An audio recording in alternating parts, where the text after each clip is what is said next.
persecutions اور genocides colonialism نے کی ہیں, وہاں human rights کو تو انہوں نے اڑا کے رکھ دیا. جو colonizer تھا اس نے کیا کیا ظلم نہیں کیے, whether in India or whether in Portuguese territories or whether in French colonies or whether in British colonies, everywhere.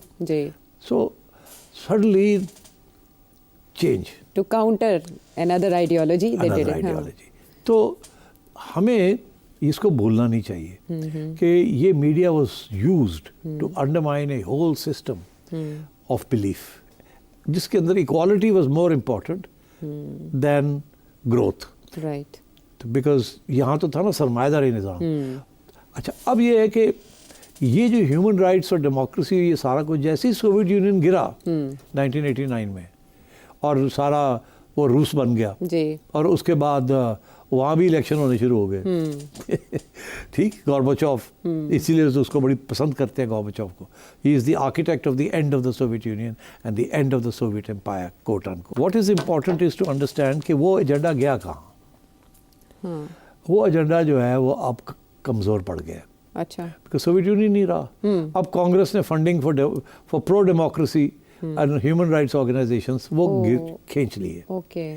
اور اس کے ساتھ ساتھ آپ دیکھیں گے کہ رائٹ ونگ فاشزم بڑھتی جا رہی ہے. اور کہاں بڑھ رہی ہے؟ ہمارے ہاں اتنی نہیں بڑھ رہی جہاں ہوم آف ڈیموکریسی اور سرمایہ داری وہاں بڑھ رہی ہے. اب جو الٹرا رائٹ کی جو ریسرجنس ہے یہ امریکہ میں ڈونلڈ ٹرمپ اور فرانس میں دیکھ لیں, جرمنی میں دیکھ لیں, وہاں تو دا رائٹ ونگ از ریسرجنٹ.